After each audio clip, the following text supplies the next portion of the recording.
What's going on?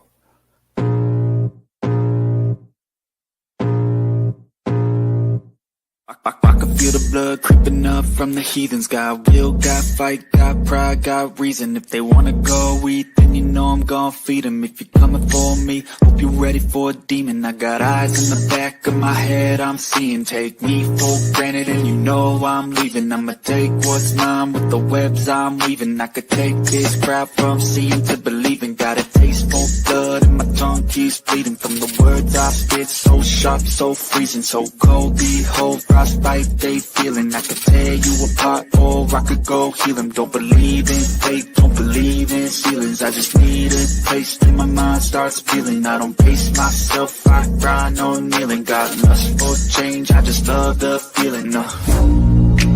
I ain't gonna give up. Got too little time, I'ma live up. Head down, push forward through the tough times. Cause anything worth doing is a tough climb. I ain't gonna give up. Got too little time, I'ma live up. Head down, push forward through the tough times. Cause anything worth doing is a tough climb. Cause I'ma live life for the fight, yeah, I'm here to get it. I got drive, got sight, always have a vision. I go by at night, I be in my feelings. I'ma be fine, need time, and I'll soon be winning. I live life for the fight, yeah, I'm here to get it. I got drive, got sight, always have a vision. I go by at night, I be in my feelings. I'ma be fine, need time, and I'll soon be winning. I can feel the blood creeping up from the heathens. Got will, got fight, got pride, got reason. If they wanna go eat, then you know I'm gon' feed them. If you're coming for me, hope you're ready for a demon. I can feel the blood creeping up from the heathens. Got will, got fight, got pride, got reason. If they wanna go eat, then you know I'm gon' feed them. If you're coming for me, hope you're ready for a demon.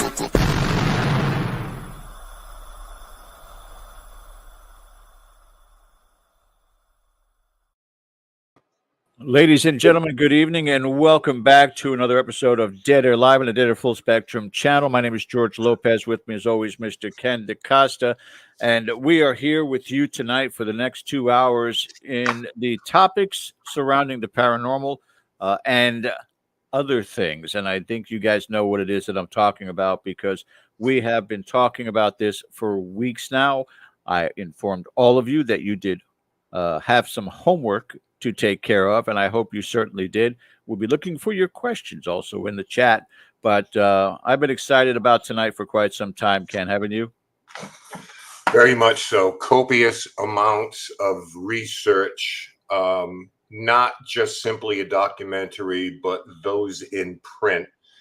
Private conversations with some of the people involved, and as I said, copious amounts of what has been written about this. And I must say, as I learned more about this situation, I became more enthralled and more passionate about it from a couple of different points of view. Obviously, the paranormal aspect of it, but then the personal aspect of it as well. So I am eager for us to bring this to the people who are watching us right now so they can learn a little bit more about it and see what it is that we have been talking about for the last couple of weeks. So I'm eager to go because this, I think, is one of the most important shows that we're going to do. Absolutely. We are simulcast with KGRADB.com, KGRA on Facebook. You can catch us also on Twitter, Global Radio Live. Our YouTube page, of course, is at Dead Air Nation, for those of you listening on KGRA. Facebook.com, Dead Air Full Spectrum, and Twitter.com/dead_spectrum. Don't forget also our Patreon account, which you definitely want to jump in and enjoy with all of our other members. So looking forward to that. So go ahead and hit that subscribe button, the thumbs up, and the reminder bell. And we want to get forward here. We don't want to take up any more time because we have a very, very important guest waiting in the wings. So for those of you who did not get do your homework, shame on you, but just take a quick look at this. It's only 2 minutes. This story begins as so many we've heard in the paranormal field. A teenage girl with self-inflicted energy phenomena, objects hurled across the room, physical manipulation, electrical stimulation was a constant. These events were terrifying, but they were nothing compared to what was to come a few years later. What appeared to be benign events leading to the death of her small 3-year-old daughter became a life sentence for a mother the police charged with murder of her child, despite having an airtight alibi at the time. Tonight, with the aid of friend for many years Jeannie Dollar and Dr. Bryan Williams of the University of Arizona, we look into the claims of supernatural occurrences, the life from teenager to today of the woman who was designated the Poltergeist Girl, and the rationale behind law enforcement's decision to pursue charges for the mother. Finally, we could not be more honored and excited to be able to speak directly with the woman in the center of this tumultuous and sad story. Direct from the Pulhaski State Prison in Hawkinsville, Georgia, where she has been since 1992, serving a life plus 20-year sentence with the possibility of parole. Please join us tonight in welcoming all of our very special guests as we share in this story.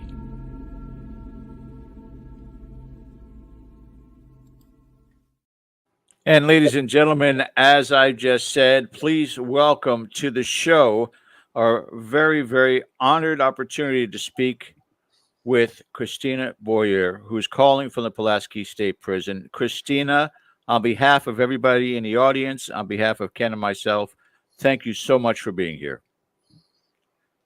Thank you for having me. I appreciate you calling. No, please.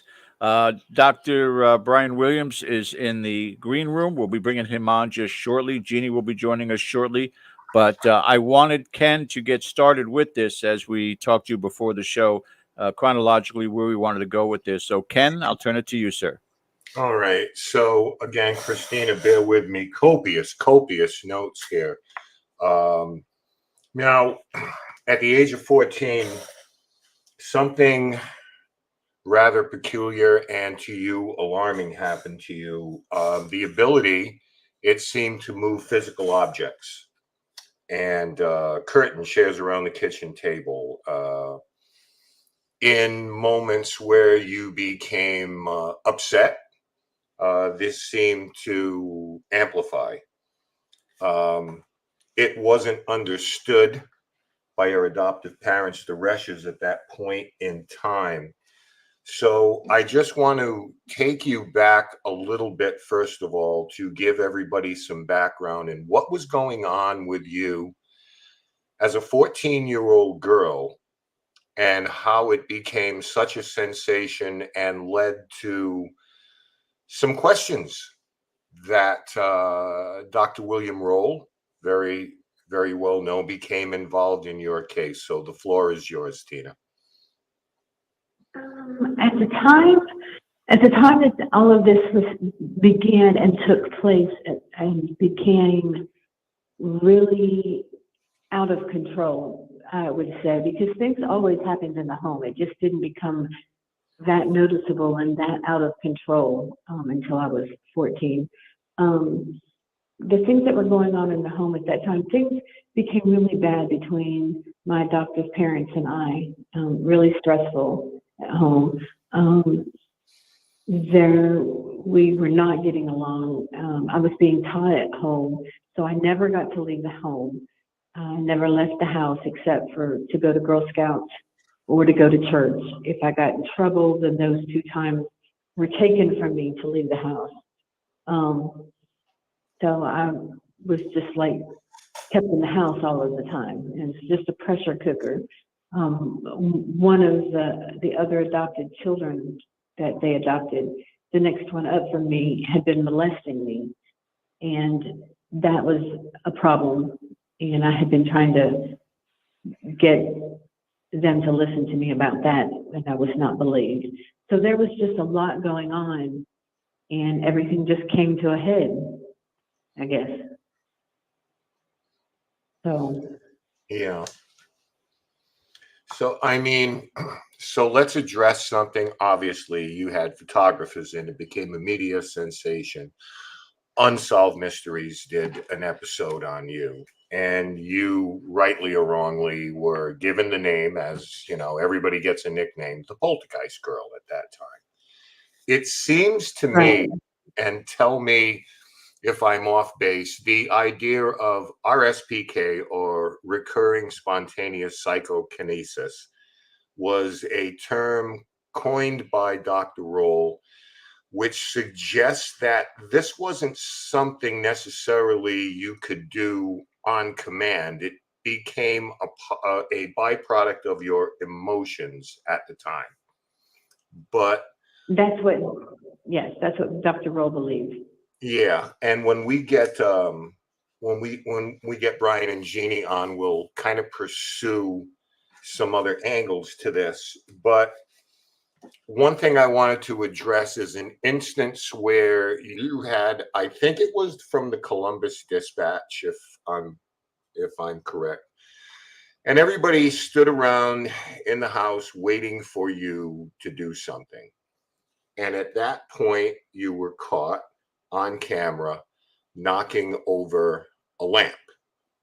And immediately, all of this was deemed a hoax. Now, I want to tell you a little story, if I could, Christina. As someone who investigates this phenomenon, I have had a client do that to me as well, because they felt very badly that we had spent hours there and none of the phenomena that they told us about was happening. It was a quiet night, and they expressed their frustration. We're so sorry that we had you here. And I'm saying, no, it's fine. It's fine. So we saw someone on camera, the husband, doing something, to create. Now, I wish he wouldn't have done it. But my attitude was, I sensed their frustration and I forgave it all. It was okay to me. Was that kind of your mindset the same way? Like, I need to give these people something, or I need to make them go away? Tell us a little bit about that. I just wanted everybody to go away. I wanted to eat and I wanted to leave, because my mom kept telling me that I was supposed to go spend the night at somebody's house. And my mom kept telling me that I could, as soon as something happened, then I could eat and then I could leave and go spend the night at somebody's house. Mm-hmm.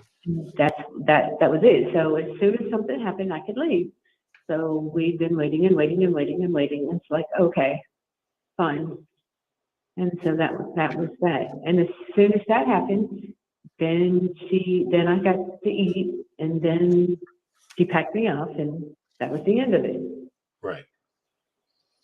And I mention this because that kind of came back, no pun intended, to haunt you a little bit, because years and years later, they pointed to that as some kind of definition of who you were based on a moment in time, which is not entirely fair for any of us at our best or worst times, to have a single incident define who you are. That's not totally unfair. Right. But I was a child. I was 14 years old, reacting like a child. My whole attitude was, I want to eat. I mean, I wanted to eat, for God's sake. I'd waited all day long. I wanted to eat, and I wanted to leave and go lay down and go spend the night at somebody else's house. Like, what did you expect me to do? I made a childlike decision, and I was a child. But like you said, that came back to haunt me years later. So I'm still paying for it years and years later. But people focus on the PK because that's something that they can see. But there are so many other aspects to things that people can't see, like the energy that you can feel from people, like the negative energy that you feel off of people, or positive energy that you can feel from people, or you know, trying to help somebody that's in pain. Or there's a whole host of other things that go on that people don't focus on. They only focus. It's so weird to me that people have focused so much on the PK, and it's only because it's something that people can see. Well, I know. It's the least important thing in my life. Right. Well, I, as I said, speaking personally, I would hate to be defined by a mistake I made, or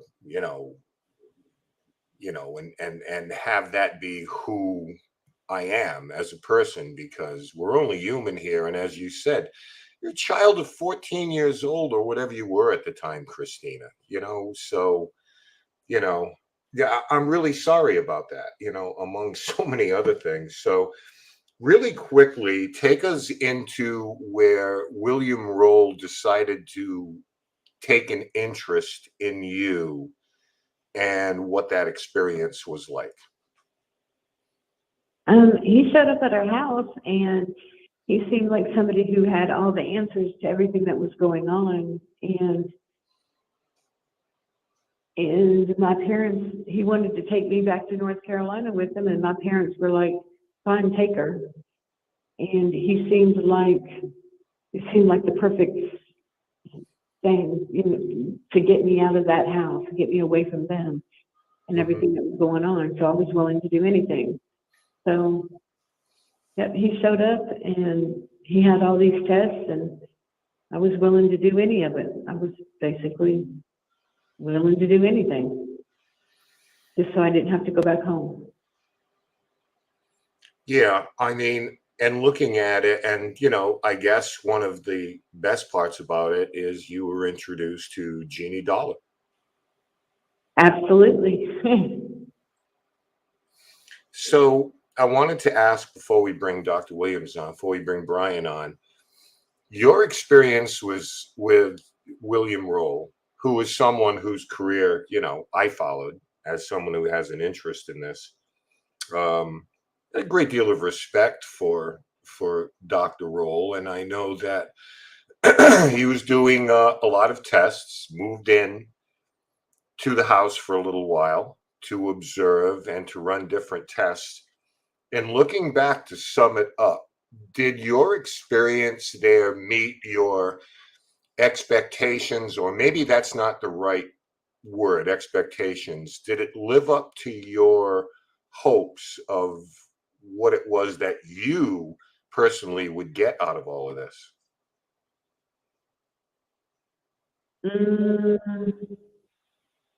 Maybe at the time it did. Looking back, probably not. No. I guess it's one of those things, if you had to do it all over again with the benefit of, hindsight is a wonderful thing, would you have undergone that type of thing again? Or is it something you look back on and now and just say, hey, it was what it was?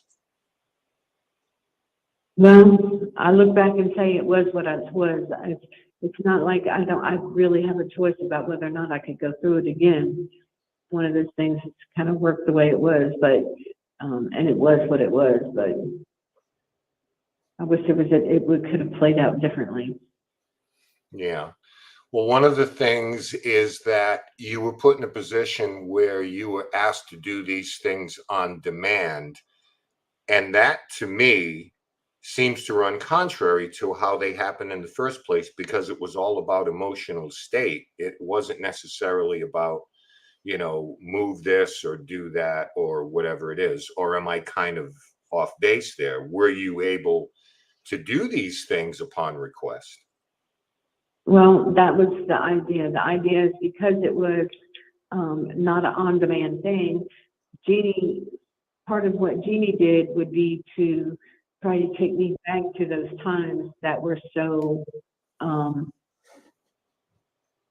turbulent and terrible, to get those feelings and emotions to the top again. To basically start that up. Okay. Now, if I could, I would like to bring in Bryan Williams here, George, if I could, with a couple of questions for Dr. Williams. Hello. Thank you so much for joining us tonight, Bryan. We appreciate it. Thank you for having me. A question that has been, it's two parts, and maybe this is something that Jeannie can join us on. But here's a basic question.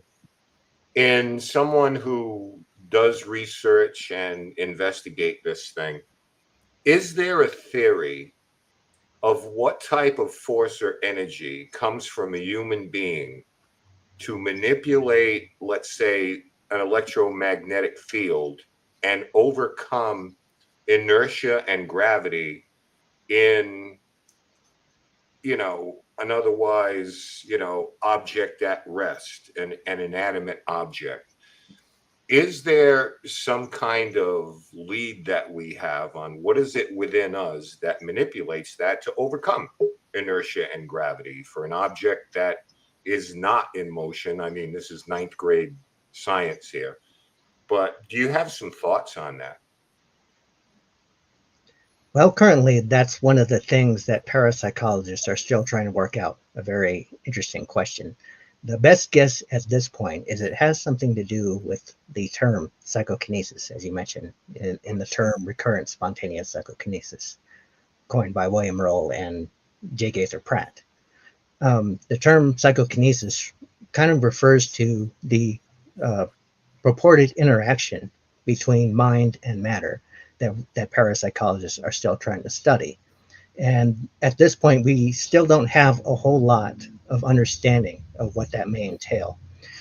You mentioned energy. We don't know at this point whether it really involves some type of energy exchange or if it's informational, that it might be kind of bit related. But that's a whole nother matter. But all we currently know at this point is that based on experimental studies done in the laboratory with quite a number of individuals like Christina, we do find a deviation from chance in random systems that have been affected when people have tried to mentally influence them with their mind. There is a change in the random behavior of those systems that seems to follow their intended influence. So there is statistical evidence for that kind of thing, but in terms of the underlying process or mechanism, we still are unclear exactly as to what that is. So the most we can say at this point is that the current theoretical idea is somehow related to psychokinesis, but beyond that, we currently don't have some detailed answers as of yet. Mm-hmm. Okay, I appreciate that, because this is something that, I think we've been wondering about for this particular phenomena for a very, very long time. The anomalous nature of it is one thing, but, quick question before we bring Jeannie on, Tina. Was there ever, when these type of things happen, was there anything physiologically or psychologically that you felt at that point where you were kind of like, oops, something moved, what's going on there? Was it just an emotional thing, or did it manifest itself in kind of like a physical way to you, your feelings, your senses? The only physical manifestations that I really had at that point were I had pains in the back of my head. Mm-hmm. I had sharp pains that I get in the back of my head. Okay. But that was a common denominator then, that was fairly consistent when these things would happen. Yes, it still is. Yes.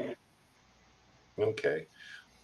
Ladies and gentlemen, without further ado, George, we'd like to bring on Jeannie if we could. She is here with us right now, and I'd like to bring her into this conversation. Hello, Jeannie. Good evening, gentlemen and Tina. Hey, Mom. Nice to see everyone. Hi, Bryan, Dr. Williams. Hi, Jeannie. Now, here's something I'm going to like give you folks the floor to talk about this. Just a basic question. Now, my understanding, Tina, is that there was kind of a lineage here involved where you had mother, grandmother, I believe, Jeannie, jump in and, just say, Aunt, you're off base, but that they were also capable of these things. And in my experience, I have not heard of a genetic kind of connection with these things. We hear about it all the time, theorizing that psychic ability maybe skips a generation, grandmother to granddaughter, but this is something that was a little bit different for me in hearing. So when did you learn of this, Tina, where there was something going on as far as perhaps genetically with this? Actually, as far as my birth family goes, Yeah. Michelle told me, my birth sister told me that my birth mother practiced Wiccan, and she was like a black Wiccan, and that she actually had things that moved around the house. She did all kinds of things that scared the children, and my sister was like very afraid of her. And that her mother also, I can't remember, Jeannie might have to tell you that, that her mother also did stuff, but that she was not afraid of her grandmother. Their grandmother was not evil. Michelle also told me that my mother, Michelle, and myself, all three of us were the three that were born with coals over our face. So Yeah. But it seems to me that this was something they could do upon demand. So I want to get out of the way a little bit because Jeannie and Bryan, I was really fascinated to hear this, and it's nothing I've run into before as far as genetics with this. I'm curious to hear your thoughts. So, the floor is yours on that particular facet of this. Well, I didn't know about the family, the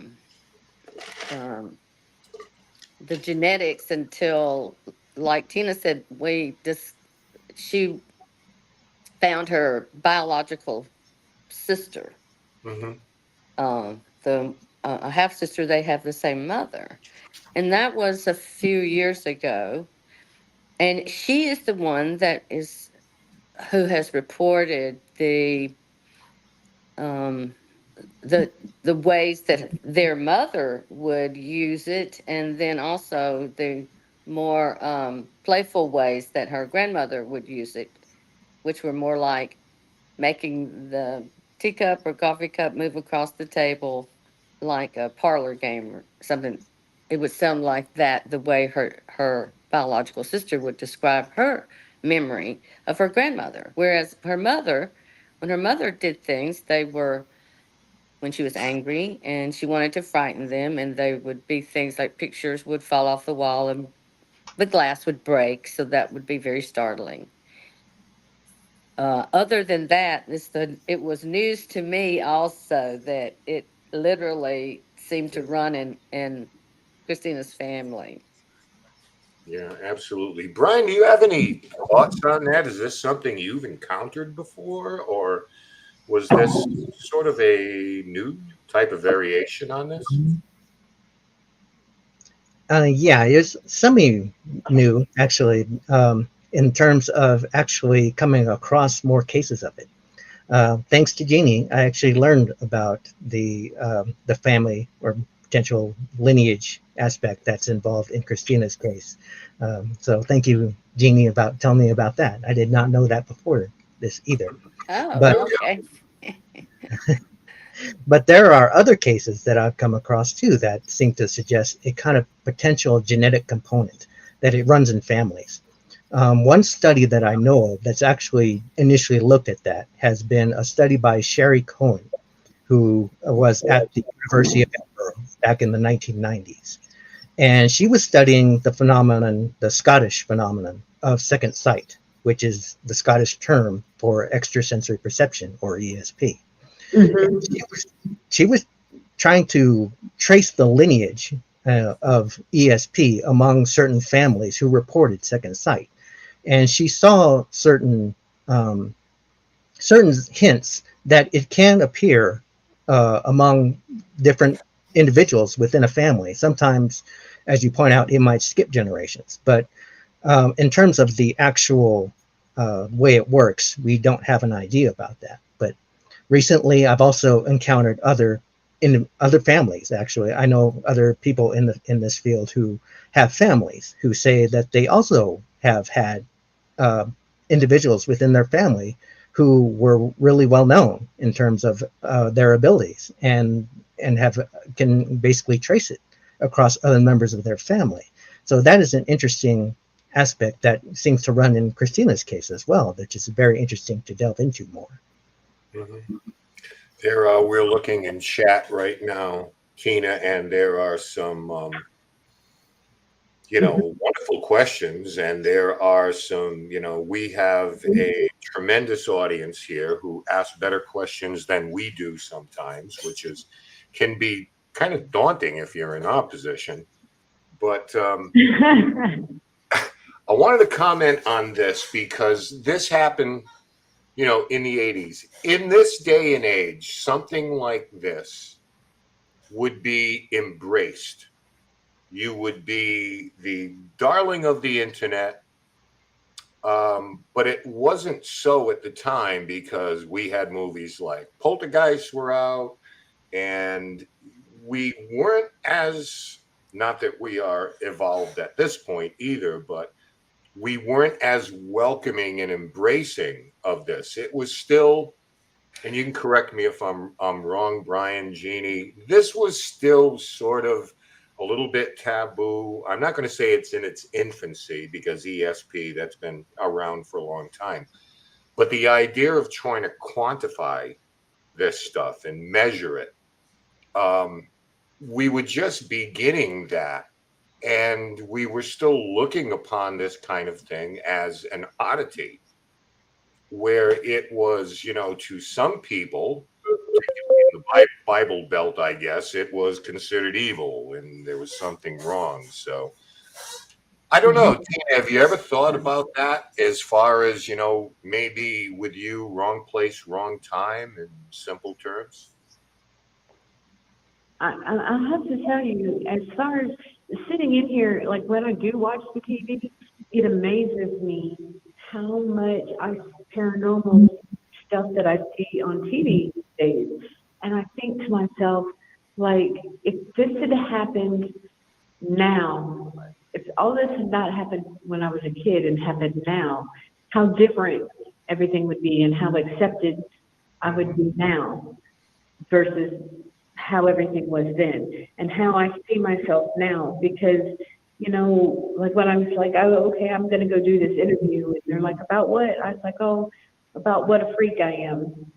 And, so I still have that stigma that I carry from childhood. Like I'm some kind of a freak of nature. And because that's the way I was seen growing up. It wasn't something that was accepted. And now it's so weird. Like everybody, you're not a freak. It's just that's how it is. It's just everybody. It's so accepted. And when I came down here to Georgia, and then especially 30 years ago when I was supposed to have a trial, and of course they were going to have it on Halloween, and they made the most out of all the paranormal stuff.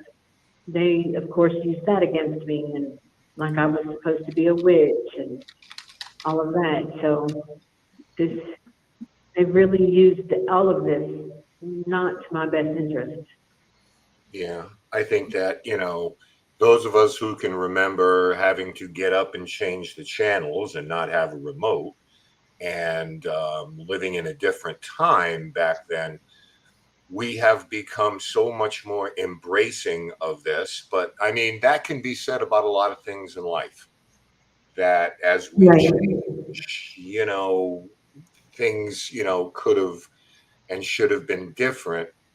But my problem, before I bring George back in here, because I don't want to monopolize all the time here, at least there is a growing consensus for you, making a case for you in this day and age as we start to embrace and understand this a little bit more, this whole phenomena, although there are myriad of questions that we still have, that we're seeking answers to. That's the journey that Bryan and Jeannie, and to some degree yourself, are still on. Yeah.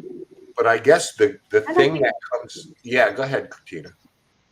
oh, I'm sorry. And I think it's a journey we're always going to be on, because I think, we're always going to, and we're always going to be, and people like us are always going to be on a journey trying to explore the mind and all of the things that the mind is capable of. Because, I mean, it's so much capable of so much more. And I'm really not that different from anybody else.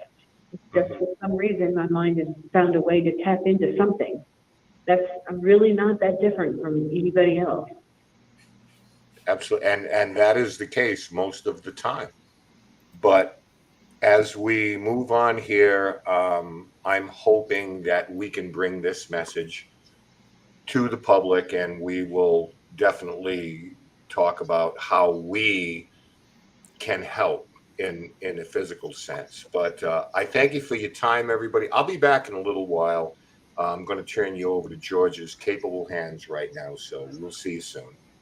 All right, thank you, Ken. Before we continue any further, also for all three of our guests, if there is a need for a break, and that includes you, Christina, if you need to step away, don't be shy to let us know. Or as long as you're able to call back, that's all we're concerned about, is your comfortability. So please keep us informed if you need to step away. We can always take a break at the top of the hour, but it's all to your convenience. Okay, hon? Okay, yes, sir. All right.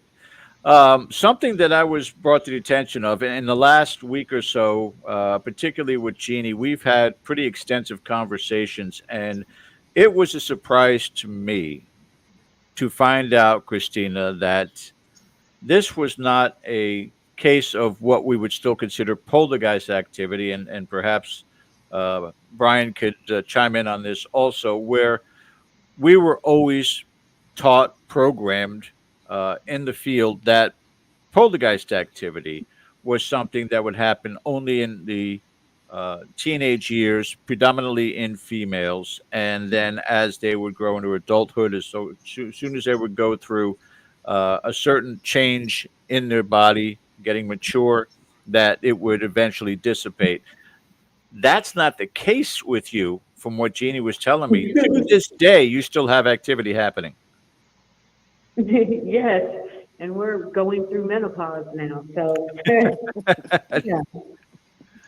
Is there was there anything significant or something that you see consistently going on right now that, again, even where you're at in the prison, it's raising eyebrows around you? Mm, right now, not so much. It's because it's not violent like it was before. It's more playful and little things. The people around me are pretty. They know they know what the deal is. So when I'm in the room and sitting on my bed and the water comes on by itself, or the toilet flushes by itself, or things fall out of my locker, things like that, people just be like, okay, you got problems? Anything you want to talk about? You got issues? What's going on? I'm like, So, fine. Things are fine. Nothing's wrong. They just try to make a joke of it and just go on. It's nothing like it used to be. and Jeannie, you've defined it as during times of stress, certain things that would create this, even to today. That's what Christina has reported to me, that it's when it happens. Mm-hmm. And Dr. Williams, the question for you: what is it then, if it's not poltergeist activity, or the lessons that we have been taught over these many years, that it stops when it comes into the maturity level of that individual? This has gone consistently on throughout her entire life. What would this be categorized in? Would it just be a definitive PK activity? Well, no, I don't think so. I think we can still label it as poltergeist activity. What we have to change is the kind of the knowledge or the stereotype we have about this kind of phenomenon. Okay. This ties into a study that I've been doing recently with my colleague and mentor, Dr. Jerry Saltzman of the University of Massachusetts in Dartmouth. And he and I have been reevaluating a lot of the cases that have been reported of poltergeist phenomena that Dr. Roll actually looked at back in 1977. And we've updated his database and we reevaluated the numbers to see what else we can learn from it. And we find that some of the features of the stereotype that we have about poltergeist agents possibly need to be reconsidered based on this.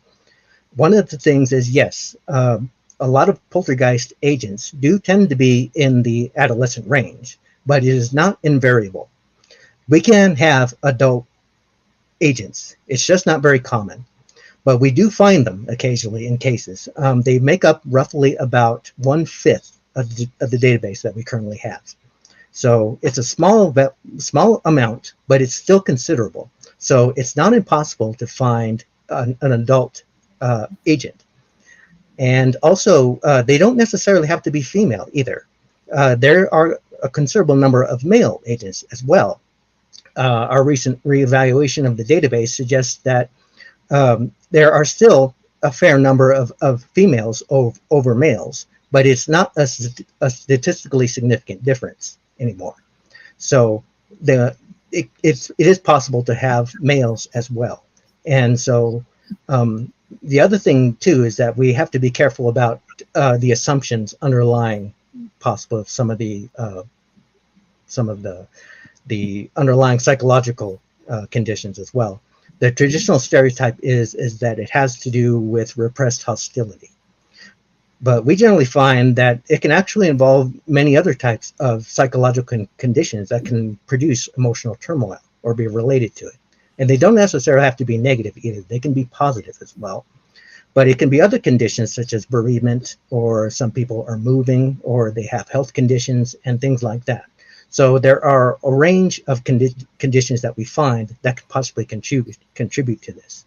And that's where our understanding is starting to broaden a little bit. And we're starting to get additional findings that hopefully will shed some better light and help us to define this kind of phenomenon better. And nobody actually fits into that whole category than Christina and the ordeal she had to go through. Not only the abuse and some of the terrible things from an aspect of being a foster child, dealing with that household, but then having to move around, as you said, and then the tragedy happening with her daughter Amber, and then the incarceration. She never had a break from this. From stress. Well, yes, for that matter, her life has been very stressful and still is. Now, to me, that still, she, as far as I know, and Brian, correct me if you know of more. I think her case is the only case in which there was really never an abatement. The activity has been ongoing since, except for the period between when it was first discovered in Columbus at her home in March of '84 or spring of '84, and then when it was through hypnosis was reactivated, so to speak, for the experiments. It was in that hypnosis session that Tina was given a visualization to use to consciously control the abatement of it and even the intensity of it, so that she could when it happened in her life, she would be able to manage it in such a way that it would not be such an abnormal thing or so frightening to herself and other people too, for that matter. And so I'd like to hear from Tina, like how much of that training do you Yes. contributed to this longevity of the phenomena, and what do you think? And Brian, do you, is there any other case that you know of that it never really abated and has continued even this many years later regularly? I, I definitely think the training, all of the training that you did with me was for sure like the biggest help.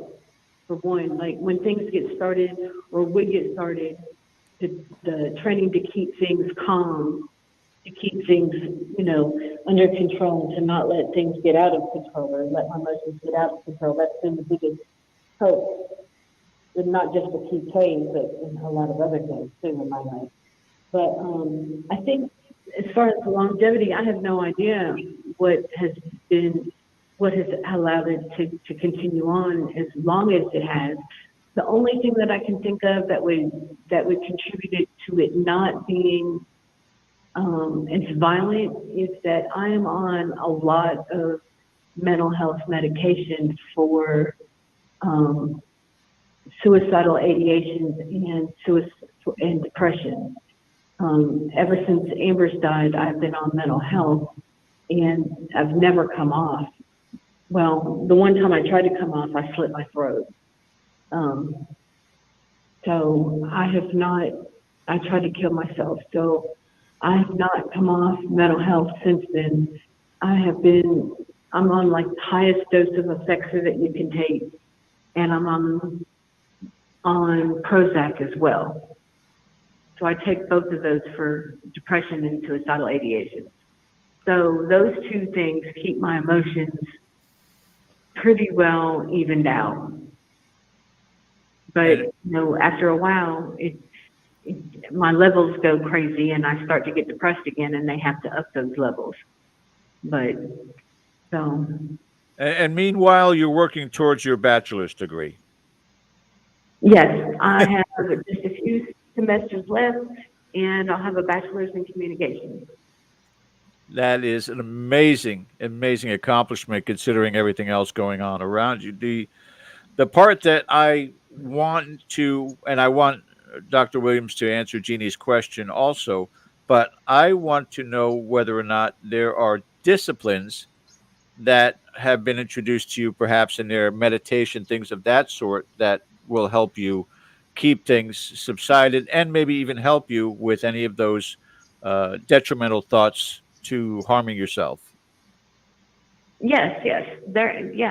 I'm currently, there's a suicide prevention group that they have here that I can get into, and I'm in it now, and I'm about to come out of it in about 3 more weeks. But yeah, they offer all kind of meditation and all that kind of stuff. I have a tablet that I have meditation music on, and I meet with Jeannie. I have a video visit with Jeannie once a week, and I meet with a psychologist here every other week too. So I have a lot of things going on to keep me treading water. Dr. Williams, your response to Jeannie's question?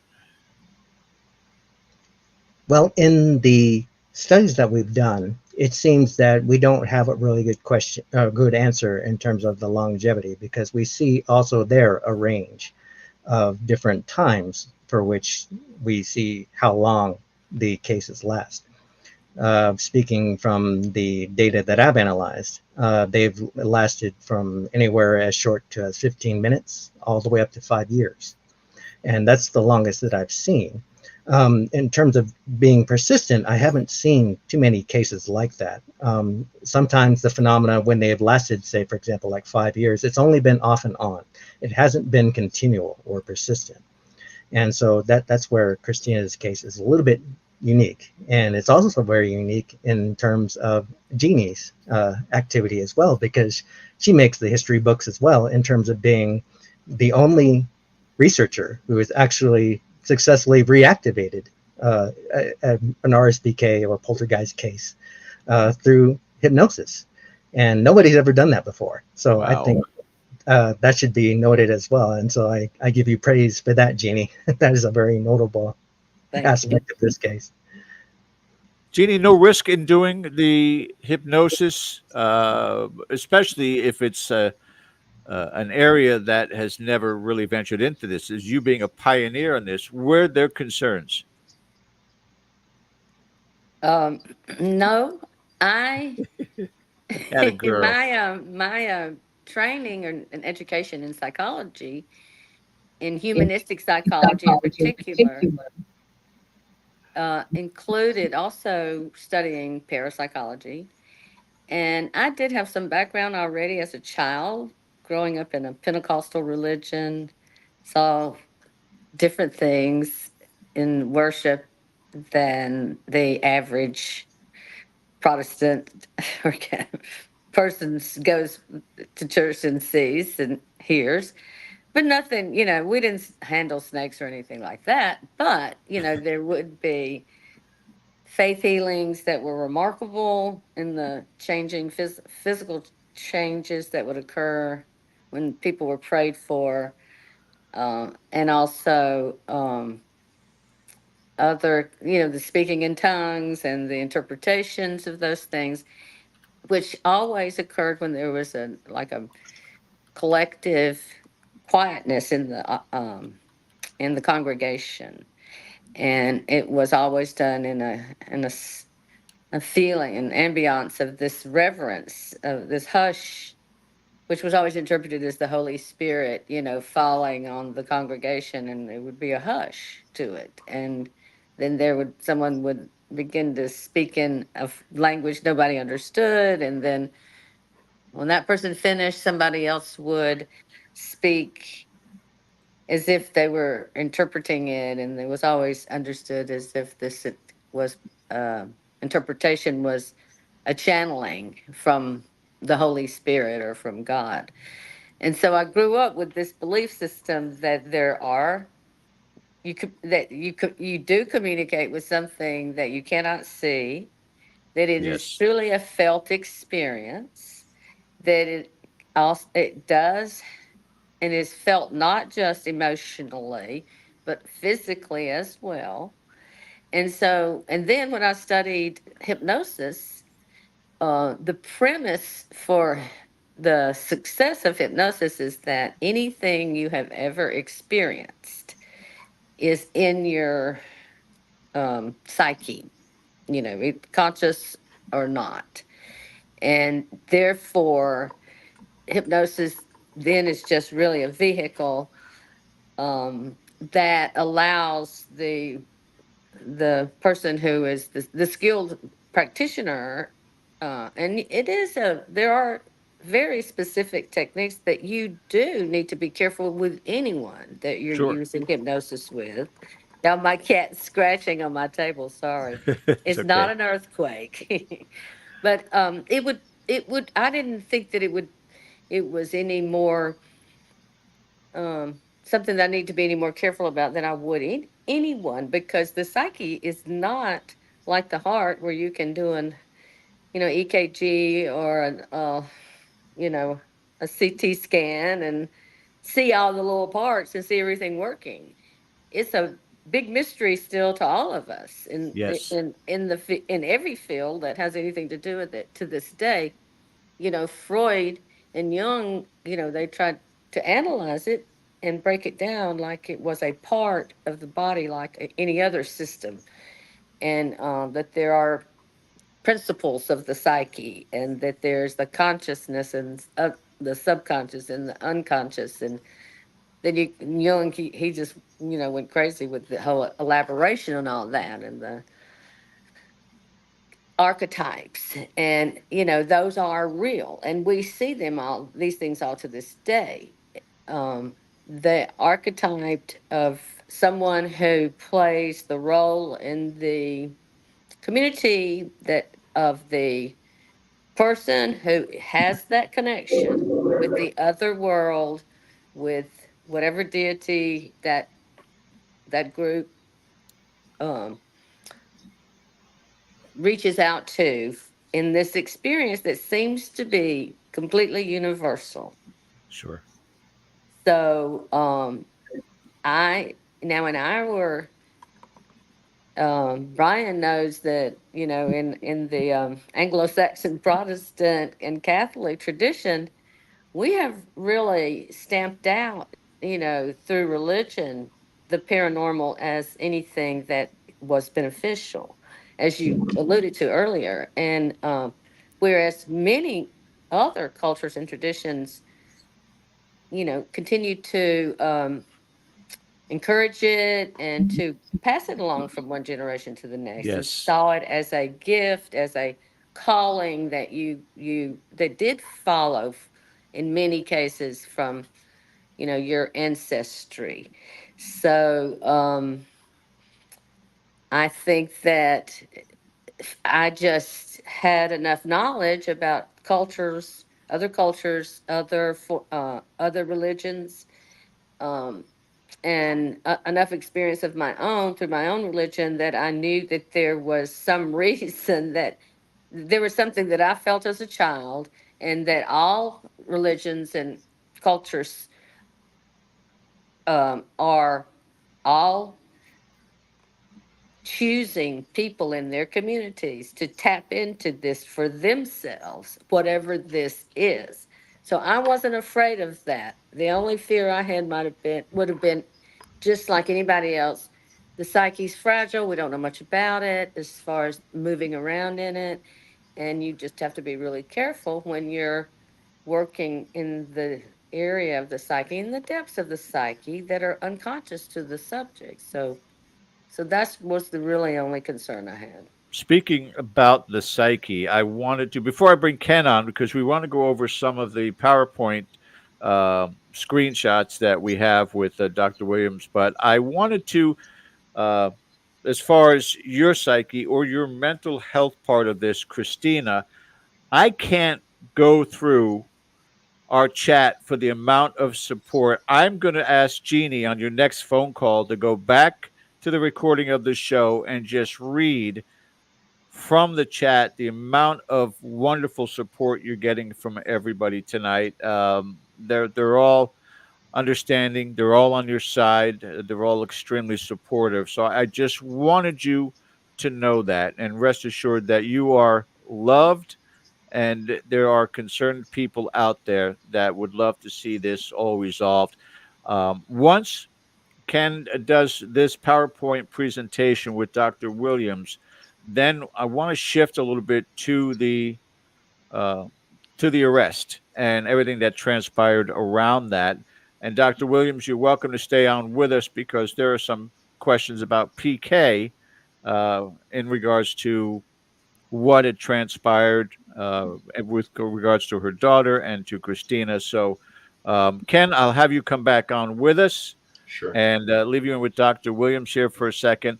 But before I do, just checking. Christina, you're good right now? Jeannie, you guys are okay? All good Uh-huh. here. Okay. Ken? Okay, thanks, George. And again, Tina, I want to echo what George is saying. The messages of love and support for you. I mean, it's touching for us to read these things. And if there's any way to send these screen captures along, I promise I will do it because hearing your story, I know you're at a disadvantage. You can't see these things, but it really is the best of people that are just reaching out to you right now. And you know, from our end, it really is kind of touching to read these. So we thank everyone for your comments and support. Thank you so much. If you can send them to the Facebook page, I have a Facebook page, and then my friend Susan that runs the Facebook page, she can copy and paste them into the JPEG emails and send them to me. Sure. Hey, listen, consider it done. Consider it done. We will get Okay. them. At another little bit of a disadvantage, I want to run some screen captures that Bryan was kind enough to send to us before, as George says, we move on. When we're talking about the testing here, we thought we'd kind of break this up in a couple of different segments, but we want to get on for information about past situation, your current situation, and disclaimer to everybody out there, if I'm on screen for this, I'm going to try to be dispassionate about it, but I'm a little angry about it. So I'm just warning you ahead of time. So let's bring these up if we could. These are two RSPK events that occurred in the bedroom of Tina's foster parents, and whoever would like to explain to our viewers, it seems kind of self-explanatory, but you might have a backstory to these, so please feel free to go ahead and do that. Jeannie, Dr. Williams, whoever. Bryan, I think you're good at explaining this one. Yeah, this is a layout showing the bedroom of this is Christina's parents' bedroom in their house in Columbus, Ohio, when Dr. William Roll was visiting, and this was one instant where actually two object movements occurred. The context followed that there had been a picture that was hanging on the wall in the room itself, and Christina and Dr. Roll heard it, and they came into the room. And this shows here the layout as it was as they were coming in. The picture was down on the floor, and not on the wall where it should have been, because there was nobody else in that room at that time. And if we can move to the next slide. Okay, certainly. And so this was, as I recall, this is Christina's foster mother's best picture. And Christina was worried that her foster mother would have been very angry with her that it had fallen. So Dr. Roll and Christina made an attempt to put it back up. Dr. Roll had his tape recorder in his hand that he always carried around in order to make notes as things were happening. And he placed that tape recorder on the edge of the dresser where there was also a pair of pliers. And he took that pair of pliers and he picked up the picture that had fallen off the wall. And he took the nail that the picture was hanging on, and he used the pliers to be a makeshift hammer. And he nailed that nail back into the wall. And it was this photograph shows a recreation of the situation at the time. You can see the tape recorder sitting on the edge of the dresser while Dr. Roll and Christina were at the wall as Dr. Roll nailed the nail back into the wall. And Christina was, as shown here, she was right next to Dr. Roll in his view, and her hands were visible to him. And as they were doing that, the tape recorder that had been sitting on the dresser suddenly flew off and flew about roughly 8 feet from the dresser, and it landed on the floor. Okay, next slide. And so Dr. Roll put down the pliers in his hand, and he and Christina went across the room to check the tape recorder. And in doing so, Dr. Roll had made sure that Christina was in front of him so that he could be sure that she didn't pick up anything as she was heading across the room. And so as they were standing near the doorway and Dr. Roll was crouching and checking his tape recorder, the pliers were sitting on the edge of the dresser where the tape recorder had been. And as Dr. Roll was checking the tape recorder, the pliers themselves in the same place moved in the opposite direction. They flew across the room and struck the headboard of the bed on the other side of the room, which was about 6 feet away. And they landed right in the corner there where you can see it inside the red circle. And so nobody was in the corner or anything like that at the time. So that was a very interesting instance, because we saw, again, to emphasize that Christina was crossing the room and Dr. Roll had her in his view, in front of him, to be sure that she didn't grab the pliers and throw them as they were crossing the room. Christina, really quick before we get on with the next slide, do you remember, can you take us back to your frame of mind while all this is happening? Because there doesn't appear to be a stressful situation. What do you recall about this? At that time, when I recall, I was just like, okay, here goes something else, here goes something else. And Bill is just going from one thing to the next. It was really kind of comical, really, to watch him go from one thing. He was very excited. He was very excited about the activity that was going on. And so we would just document one thing and go and document another. And I wasn't really afraid of anything at the time. Mm-hmm. So it's just kind of watching everything that's going on. Okay, question here for me. This is appropriate if nothing. Whose pliers were they? No, I believe they belonged to my father. Okay, and they flew across the room. Okay, that may mean nothing. So, all right, moving on. The next slide, and of course, this is the famous picture of you sitting in the chair with the phone. Columbus Dispatch, March 4th, 1984.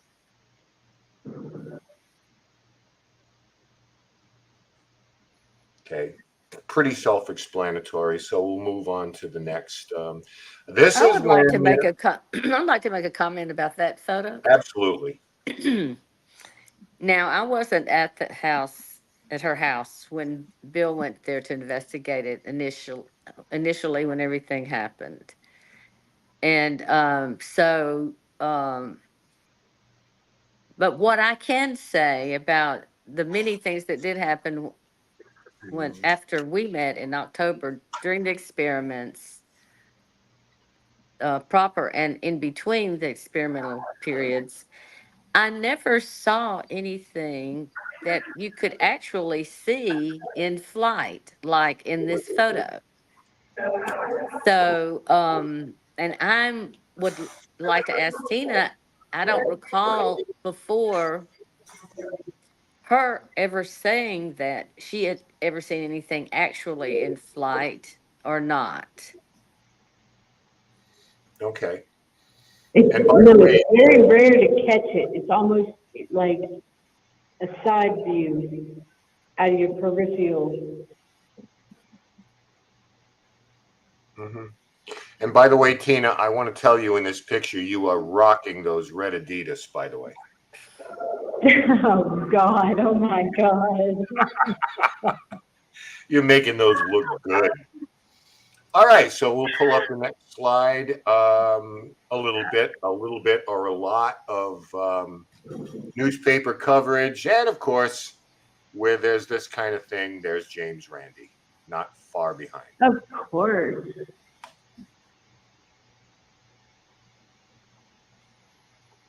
So Tina, you can speak more to James Randi coming to the house and all that. Oh, my God. My parents were so fucking angry. Oh, I'm sorry about my language. Excuse me.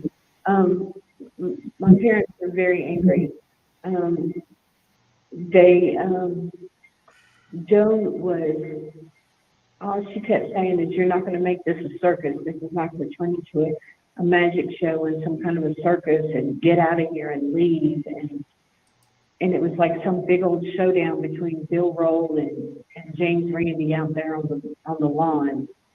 And it was crazy. So what was the showdown about? That I've had my whole life. What was the showdown about, Tina? I guess him and Bill Roll have been nemesis, forever. And whatever Bill Roll has been investigating or studying, of course, James Randi has been debunked. So what I was the next thing that James Randi was going to sink his claws into. So And he what- would do this big old check. If we would just let him in the house, he would show him something. He would give us this big old check. And I was like, okay, but my mom wasn't going for that. Mm-hmm.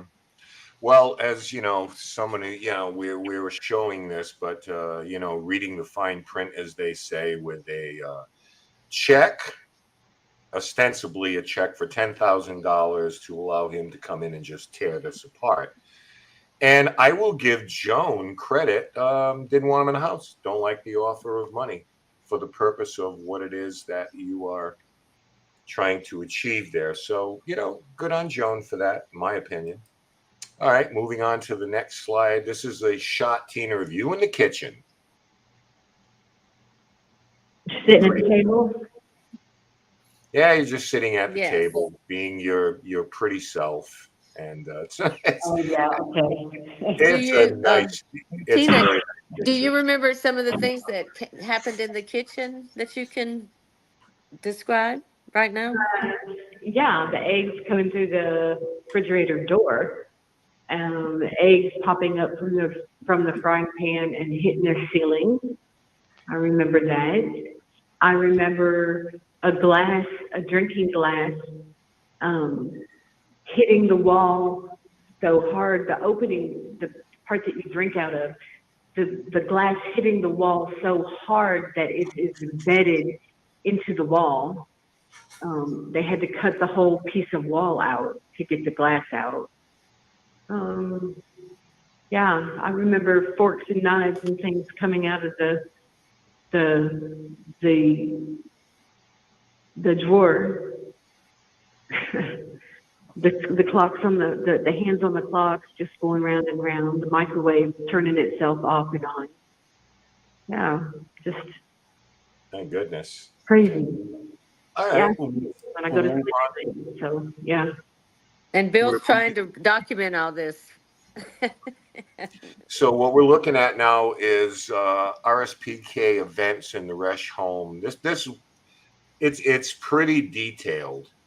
So why don't you kind of take us through and give this in summation? Because I mean, it looks pretty daunting to look at it, but if you look room by room, I think that this is a general idea of the level of activity that was going on there. If I'm correct.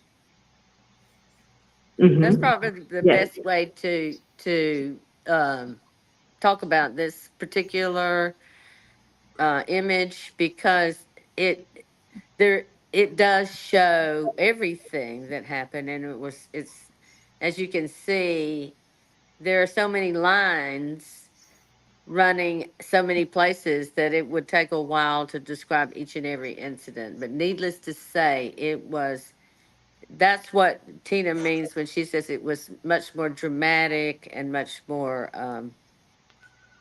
intense when it first happened. Mm-hmm. And what's impressive about this is the documentation, the scale of size, and this is impressive in terms of documentation, I have to say.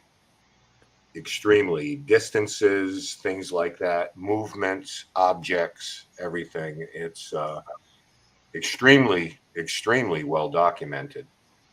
All right, our next slide. Now we're at Spring Creek Institute in October. Mhm. Okay, so we've got a photo. Looks like some lab work going on. So, what's going on at Spring Creek Institute, folks? Well, we've had our at Spring Creek Institute, there um, two experimental designs were created by an engineer and an electrical engineer and a neurobiologist. And then I was there as a psychologist counselor role, and also to try to reactivate the psychokinesis through the hypnosis. And Bill was the parapsychologist, and he was the one documenting, taking the photographs, taking the tape recording. The video recording was more difficult because things would not happen when the video was on. But anyway, in the picture on the left, that's Tina, and we have had the hypnosis session at Bill's house.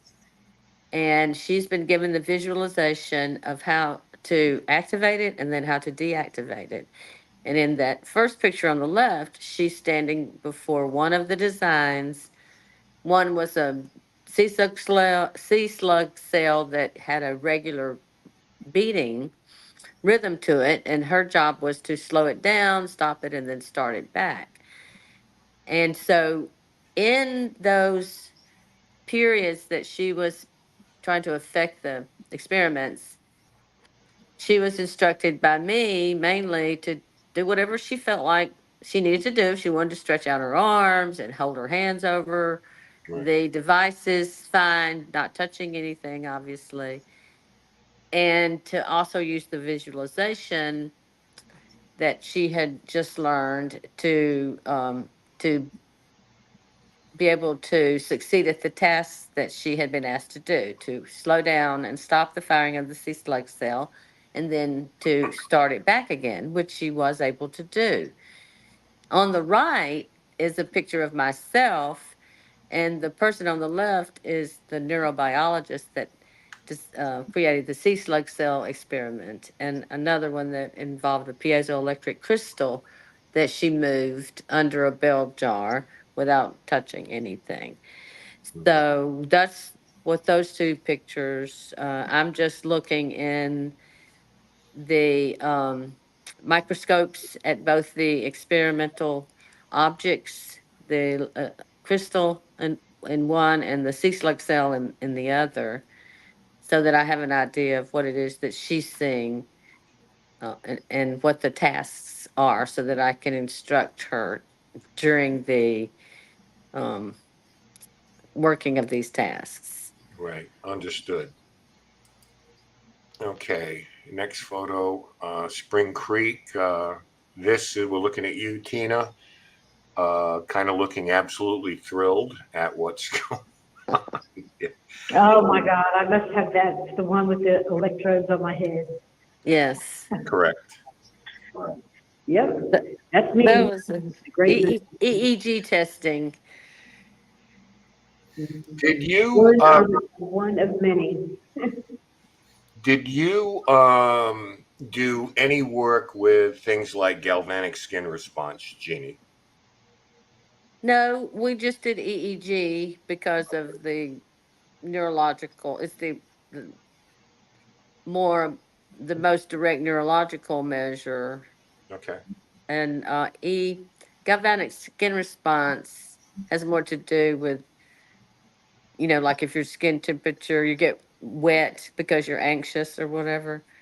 We were Right. wanting to know more about, well, did her brain activity that we could measure with an EEG, which is not very much, not very reliable way of measuring brain activity, but the best we have. So we wanted to see if there was any difference during the experiments or just in general compared to the typical person. And then I think there was maybe an MRI done. Tina, Mm. did you have an MRI of your brain done ever?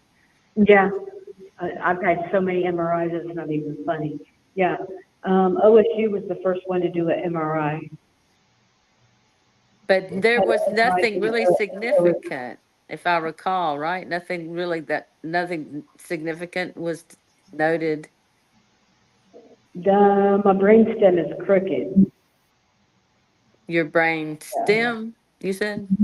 Yeah, the brain stem is a little crooked. That's all I remember, and that there was a chemical imbalance. Okay. All right. Showing us the next to last slide. This is just a layout of the Spring Creek, Institute.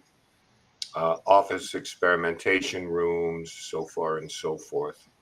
Give you an idea of the layout of the place. And finally, our last slide, a photo of yourself Tina and your little girl.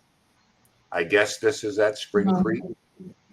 You and Amber, and another photo taken No, outside. this is some years later. Amber was not, Tina was only 15 at Spring Creek. Okay. By this time, she was 20 and had Amber. Okay. All right. And So, then that's Bill Roll and his wife and Tina and Bill's holding Amber, and that's after Tina had moved with Amber to Georgia from Ohio, and that was in what 1990 or 91, something like that. 91, yeah. That 91. must be at Fairfield Plantation. Yes, at the country club in Yeah, front of that's on Thanksgiving. She died at that following Easter, so that's at Thanksgiving before she died. Mhm. okay. So before we move on into what we need to talk about here, a quick question for the parapsychologist. Is there something today, and I mean, it does us no good to jump in the time machine here, but are there things in the field today that you use that you wish you had back then? Mm, I mean, I don't know. taking into consideration that sometimes less is more, correct? But I kind of, Brian, you can speak more specifically to something that um, a neuropsychologist in Canada, but I can't. And it's something that shows, and maybe it's MRI activity, but it shows a better, it's a much more detailed image of the brain during paranormal activity and at baseline when there is no paranormal activity. And there are some differences in the brain. Is that right?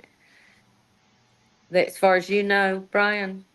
Yeah, when we've studied psychokinesis or mind over matter, there have been a number of studies that parapsychologists have done that have involved brainwave uh, activity, monitoring brainwave activity through EEG. And one of the things that is interesting is that it seems that mind over matter tends to actually mirror ESP in a certain way, in the sense that oftentimes they may involve really slow wave, uh, low frequency brainwaves, usually about in the alpha or beta range, somewhere within that area. That's one interesting thing we find, one interesting parallel we find between ESP and mind over matter. And so that's one of the hints that we have. We don't find it too widely. We have to be a little cautious about it in terms of generalization, because not too many studies of like that kind have been done, and also with people who have been fairly adept at it. So it's a very tentative finding at this point. But it is an interesting thing that we can follow up on in terms of doing future studies. This is one thing we might put further to the test, using more formal and specified hypotheses to see if it really holds for a larger number of people who seem to have mind over matter ability. But then we get back to this t- historically was that, well, it doesn't happen often, and it maybe happens once and does not continue for very long. And so then your subject is not someone that you have that is able to do anything to study for very long. And so that is a big problem right there. Although one thing we might be able to do, even if the phenomena actually do if they start to decline or cease, one thing that still might be a little bit offer us a little bit of information from the brain viewpoint is to continue to study people who have reported this to see if there's any differences in their brain structure. That might offer us some hints in terms of what kind of things might be in some way related, if at all, to this phenomenon. So even though they may not be able to exhibit it at a certain time, maybe further study of their brain might also offer us something to see if we can compare their brain activity and the brain structure to those of ordinary people, to see if there's anything unique or different about them, even at the microscopic level, at the level of nerve cells. That would be an interesting finding as well. The only hard part about it is that in the case of poltergeist activity, it's very, very rare. And so the opportunities that we've had to study this with individuals who are adept at it has been very, very limited. That's one unique thing, again, about Christina's case as well, is this is one of the few instances that we've been able to have to do that. And this is probably the most extensive of the ones that I know where we've been able to do that. And so what Jeannie and all of the other members of the of Spring Creek were able to do is very significant in that regard. And so I find this to be a very important study. Well, one of the things we want to move on to here is Tina's current situation. How did we get here? And I just want to open this quickly by saying, Tina, you were married at the age of 16, in a couple of abusive relationships. And then you became pregnant with your little girl, Amber. And some of this abuse continued through those relationships.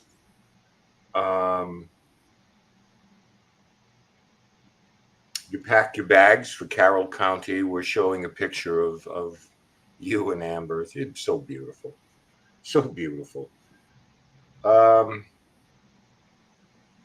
I know I'm moving this along, but at the age of 3, you're just looking to start a new life. At that point, get your little girl and yourself, extricate yourself from that situation. Certainly you had help from William Roll and, most, importantly, Jeannie herself, with the testing going on. But I want to just step aside now. And Tina, from that point, I know there'll be questions and comments, but we want to hear your story now directly from you. At that point where Amber is 3, you moved to Carroll County.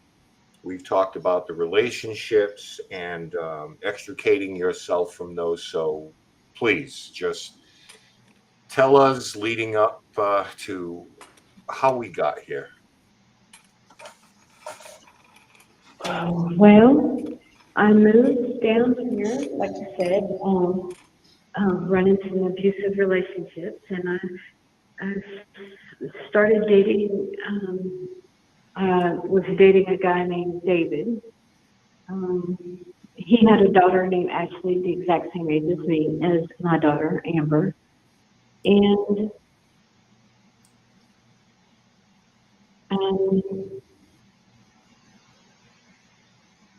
we were spending an awful lot of time together.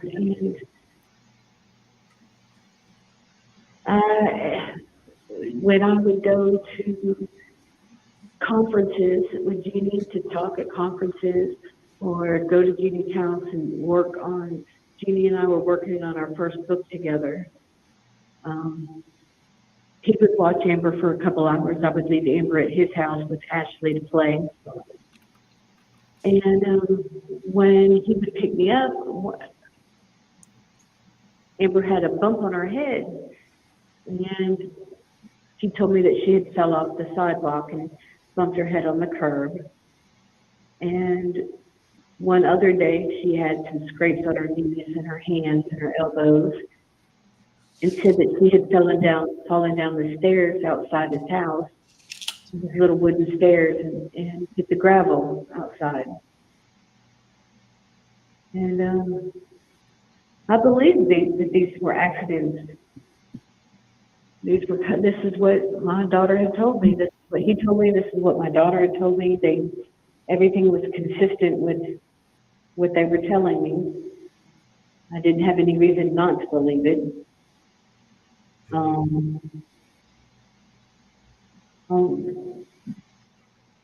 one of the days that I came home, though, on the last day, Amber wasn't breathing, she was dead.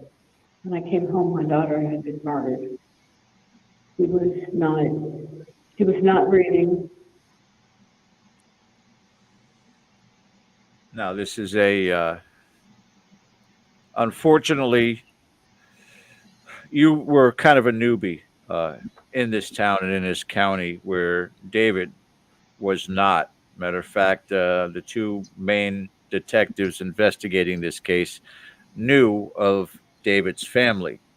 And so the target was the outsider. The target was you. And, I really listened, Tina, very carefully to a lot of the responses. Now, I do understand, again, in this mini series that was created, that editing is everything. And in what I surmised from what I got there, including from the district attorney, Mr. Scandalakis, that this seemed to be more political than anything else. It was about moving Yes. forward, advancing in their career, and being wrong in a case is just not going to be accepted. And you were made an example of, in my opinion, which, by the way, those three words I wanted to bring up to you, in my opinion, was said several times by the detective, several times by the district attorney and assistant district attorney, that they pretty much just went on gut and not facts. And Right. as I talked to Jeannie over the phone about how rambunctious Amber was to begin with, that energy was just through the roof. That a lot of the typical bruises that kids have, she certainly would demonstrate.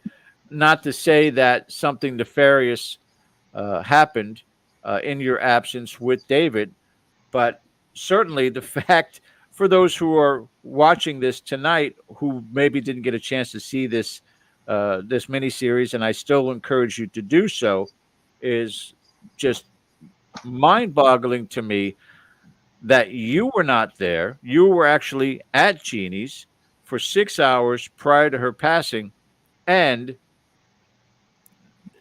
there was absolutely 100% from the forensic specialist evidence that this was going to be a brain bleed that was going to happen within the time frame of your absence. This was not prolonged over 4 days, which they were trying to sell on the idea that this child was beaten about the body and head for 4 straight days. I mean, come on. Right. None of the evidence falls into that category. But I want you to speak on that whole aspect of you being at the police station, being questioned, and all of a sudden you find out you're under arrest. And secondly, when you were approached with these individuals and they started to go in that direction, what happened getting this defense attorney who just, you were apologizing for your language earlier, so I will also, who just didn't give a shit about you? Right. At the police station, they kept, at first, to begin with, they kept saying to me, well, we know that you've been in an abusive situation. We know you're probably scared of David, and it's okay. We don't have to be scared of him anymore. They wanted me to put the blame all on David. They wanted me to say that David was beating me, that David was beating Amber, and that I was scared of him, and that she had done all these crazy stuff to him. And I wouldn't do it. I wasn't going to lie. I probably helped David more than anyone did. But right. I wasn't going to get up there and lie, just like I wouldn't get on the stand and lie. I'm not going to lie about what happened. And that was all it was. So when they got really pissed at me when I wouldn't say, yeah, David did this and David did that. My answer was, I don't know. I don't know what happened. I was not there. I don't have an answer to this. They kept answering me the same questions over and over and over and over again for 11 and a half hours. They asked the same questions. Then they told me at 8 o'clock or so in the morning that they were arresting me for cruelty to children. They came back like an hour later after her autopsy and told me they were adding the charges of murder. Now, as far as theory goes, you kept telling me that you were going to take me to trial, that I was going to have a trial. Then you come in and say, you can't take me to trial, that no jury in the land is going to look at Amber's autopsy pictures, and that they're going to sit me in the electric chair, and that I'm going to die. So if I don't sign this plea bargain, they're going to sit me in an electric chair and I'm going to die. Is that what I want? And that he can't defend me. No, he was too busy dealing with a multi-million-dollar case at the same time. So you were put on the back burner. And I think they said the total hours of court time or billing hours was 17. Hours. Yeah. For a murder case. Right. I want to jump in really quick. He worked 18 hours. Yeah. I wanted to jump in, Ken, I'm back. Tina, I wanted to jump in. It seemed like your public defender was more interested in preserving his record of not having clients go to the electric chair than anything else. Yeah. He was very, very proud of that. But he had you sign something called an Alford plea. And I think it's important that we understand, well, we have because we've dived so deep into this. But for our viewers, could you just tell them what an Alford plea is exactly? From my understanding, what an Alford plea is saying that I'm not pleading guilty. I'm telling you that I'm innocent, but I'm saying that if I go to trial for whatever reason, I'm afraid that you're going to find me guilty. And so for this reason, I'm going ahead and I'm signing this plea bargain. But I'm telling you I'm innocent. I'm not pleading guilty. I'm telling you that I'm innocent, but I'm signing this plea bargain because I'm afraid that if I go to court, if I go to trial, you're going to find me guilty. So that's what the Alford plea is. But what's happened now is that when I come up for parole with the parole board uses the Alford plea, the plea bargain against me. Because they're saying, you pled guilty. So you're guilty. So you pled guilty to killing your child. And I keep trying to tell them that's not what the Alford plea is. They don't want to hear that. They don't care. You pled guilty. You took a plea bargain.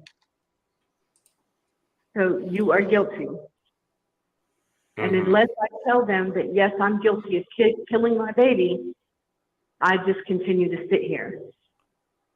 There are people that are getting out of here that with life sentences that I've done way more time than. Way more time. That people have 2 and 3 life sentences that have gone home, and I'm still sitting here. And a lot of these cases here, I'm wondering.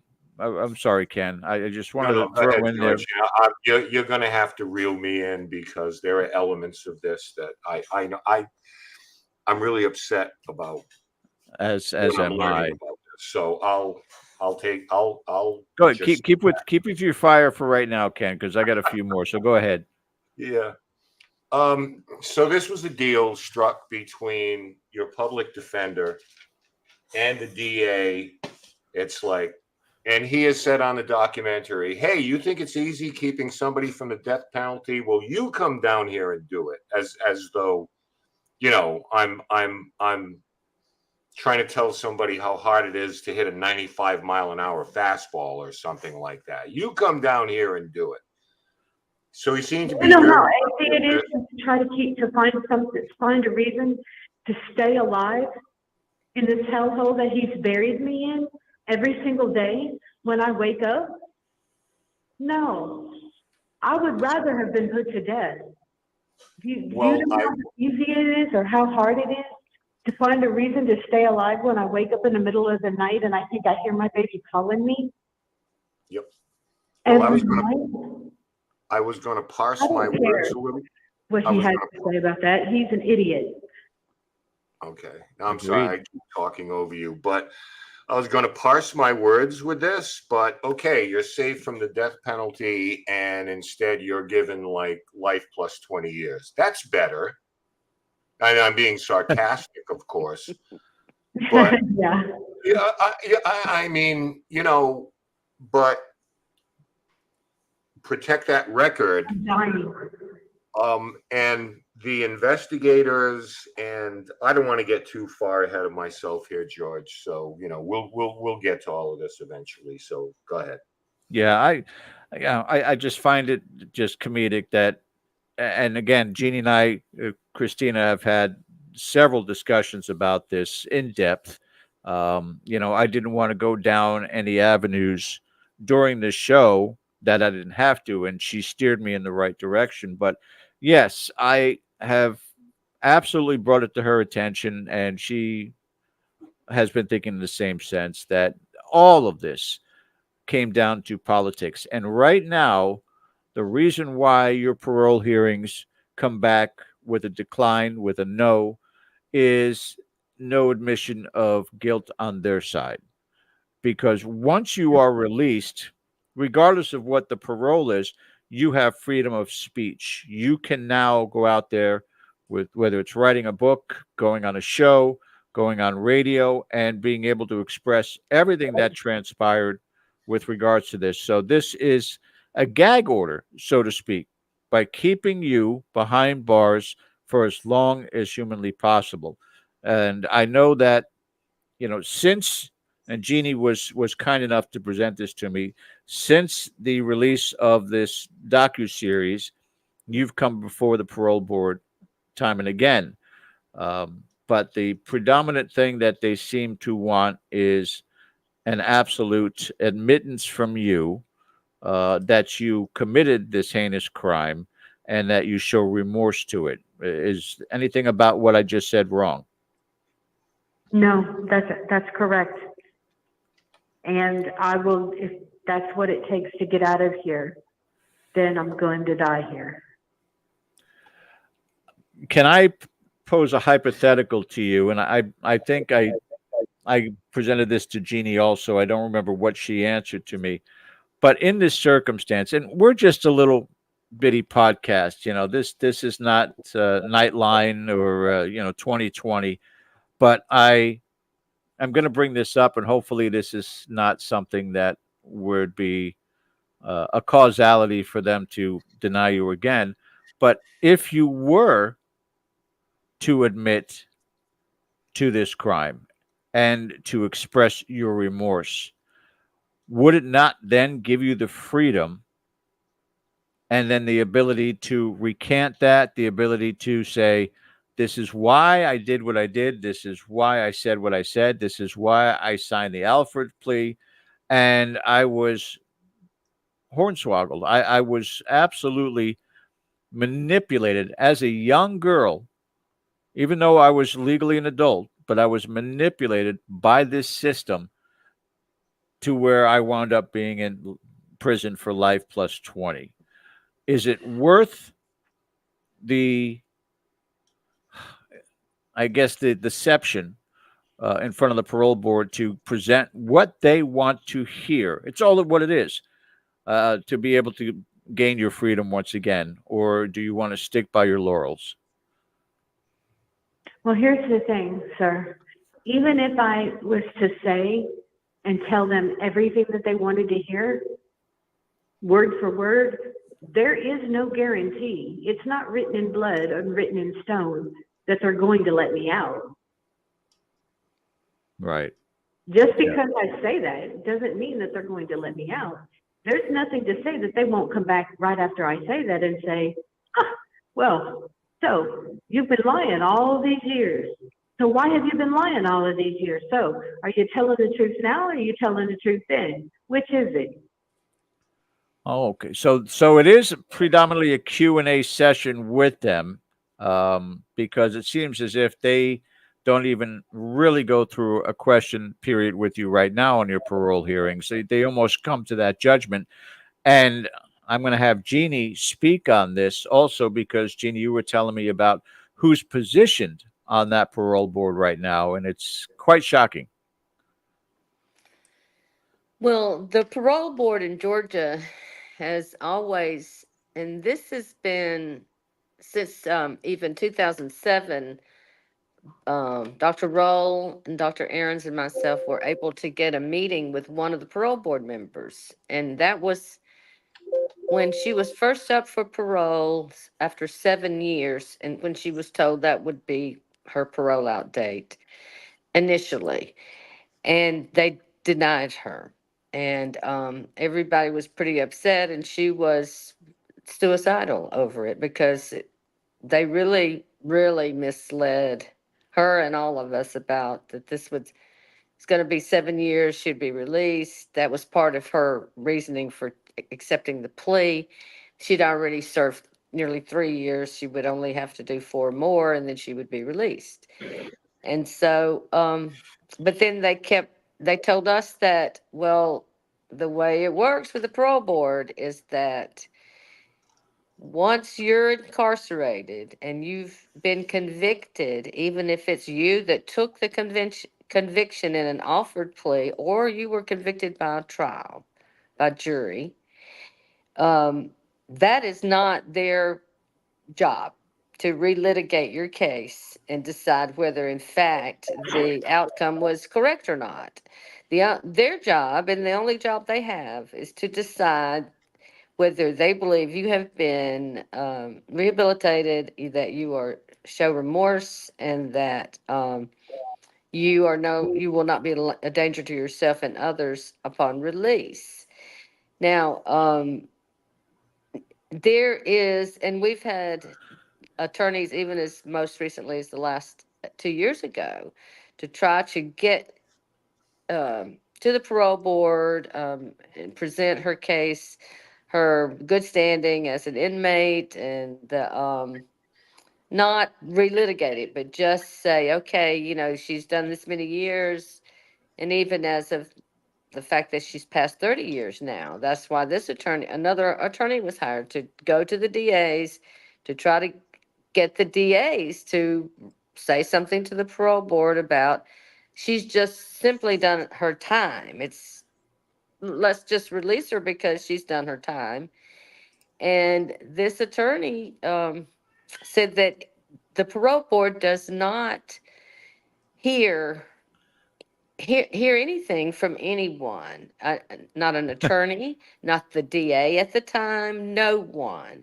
They take the cases as they come around every year, the ones they want to review, and they take about a minute, if that, to peruse the file and see I don't even know. It just seems It's so ludicrous. perfunctory that there's no. It's this year, I believe, right, Tina, that they are supposed to now provide a reason for the denial, when all these years past, they Well, didn't have to even give you a reason, but now they do. Is that right? they don't, there's a bill up before the Senate right now. That's what we're hoping for, that, and that's what it hasn't passed yet. The state Senate. Yes, the Yes. state legislature. That's saying that we're asking that for transparency. So you can't just deny me and say, every year they give me a denial and say it's because I haven't done enough time, because for my crime, for the crime that I committed, I haven't done enough time. Well, I've done 32 years. The man who supposedly murdered my child is at home. Why am I still here? Yeah. And unfortunately, though, this state legislature is in the state of Georgia. And we can go political on this, but what's the point of it? Yeah. Christina, we're coming up on 2 hours with you, and I know you only have a limited amount of time. I would like, Jeannie, as we put up the website, Christina Boyer, .org. If you could talk on this, please, Jeannie, and how people can help with this case. Jeannie? Well, actually, I'm not sure how people can help with the case. I mean, if people want to, Tina has a Facebook page, and I think there may be a GoFundMe account. I don't manage that, but she needs money for her commissary regularly, but as far as writing letters to the parole board, we don't. What Tina can tell you over all these years and my experience and through attorneys is that they don't care about any of that. And all of the attorneys that we've used about her parole have said none of them even understand what the rationale is that the parole board uses when they release somebody. We are keeping up regular, like if people go to the Facebook page and keep up with the Facebook page, we keep regular updates on that.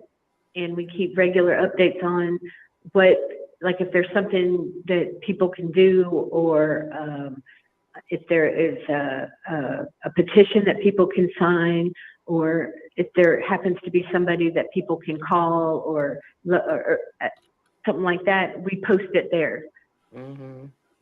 It's something to bear in mind as we wrap this up. Jeannie's biological sister is preparing a room for her.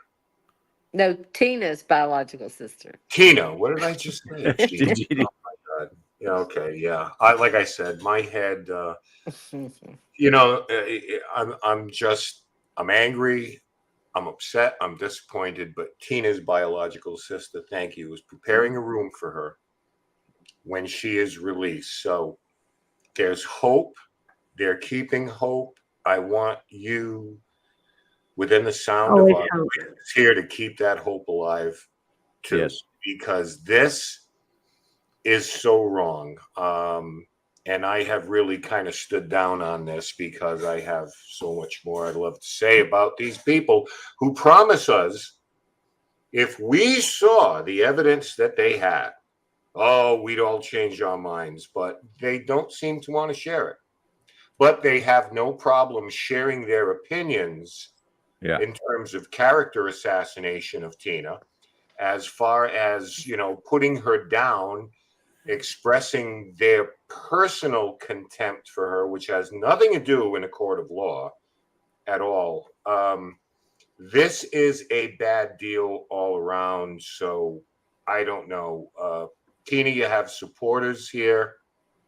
I'll just end with that because I know time is short for you, dear. Yeah. Yes.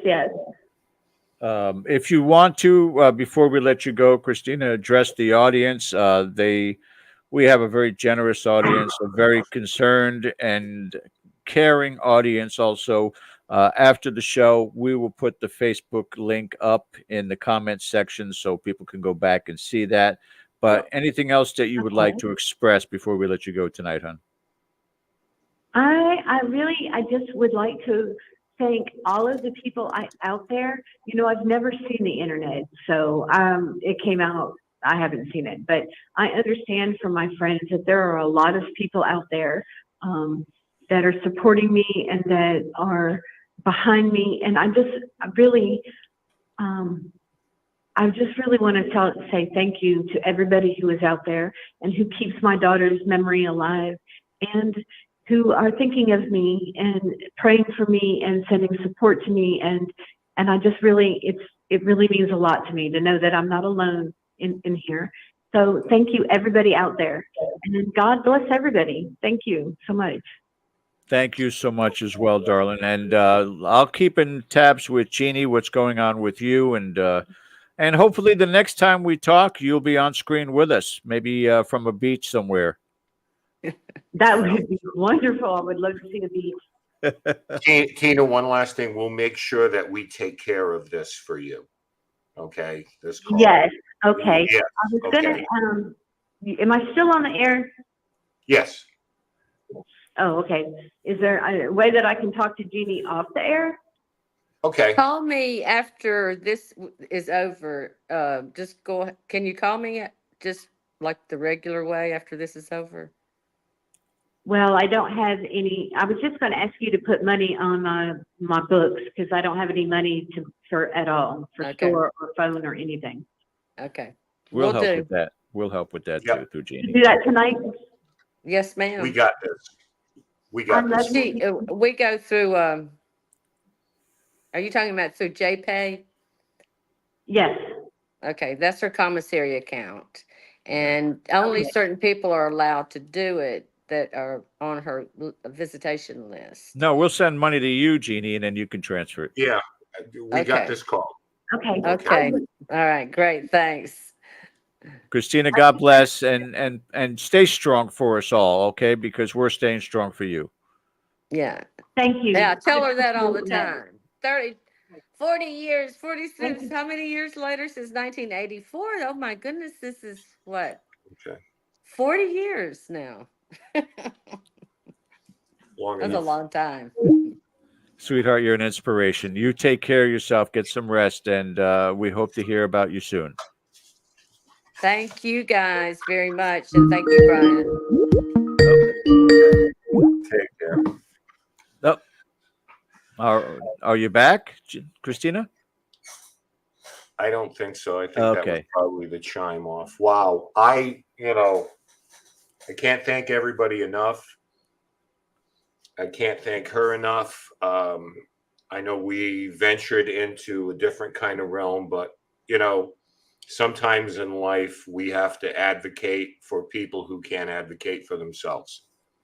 It's as simple as that. So, Well, one thing Bryan and I both are, care a lot about is that people are not demonized that have paranormal things happen in their lives, whether it's genetic or whether it's a fluke or, in their makeup, just like babies are born with genetic malformations all the time. We don't know for sure how that works. But one thing we do know is that if we accept these incidences, these events as a part of human experience that's just as acceptable and believable and worthy of our care and attention to it, that we can make a safe place for people to come out more and more and tell us about their experiences, and we will have better information about how these things actually play out in a person's lifetime or through generations, or even in the processes. We're going to quickly sign out with Bill and KGRA. So we got a few minutes here that we can certainly talk with you guys. And I wanted to ask Dr. Williams again, from an observation standpoint, this confinement scenario with Christina, I know it's probably outside of the realm of what you would normally study, but in this particular case, and from what you know about PK, these stress levels have to be some sort of a catalyst for the activity that continues on with her in there. Would you agree? To some extent, yes. We see that emotion does have a role. We don't know if it's a really crucial role just yet, because we see it happen in other situations too.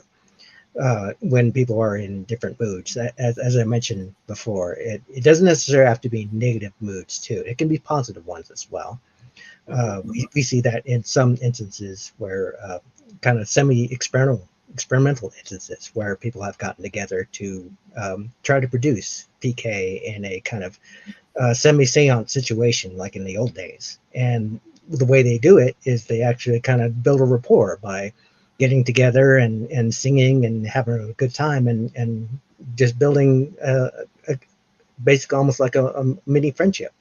And when that happens, oftentimes that's one of the things that occurs. Some of these phenomena start kind of spontaneously coming up, and so it's a positive situation. And we see that sometimes too in some of these poltergeist cases as well. Well, So, I'm sorry, I didn't mean to. I say, yeah, it can have a role, but it doesn't necessarily have to be a crucial one, nor does it have to be necessarily negative. Yeah, to that end, for George is going to love this. For months, I have been mentioning random number generators and how they measure the collective consciousness.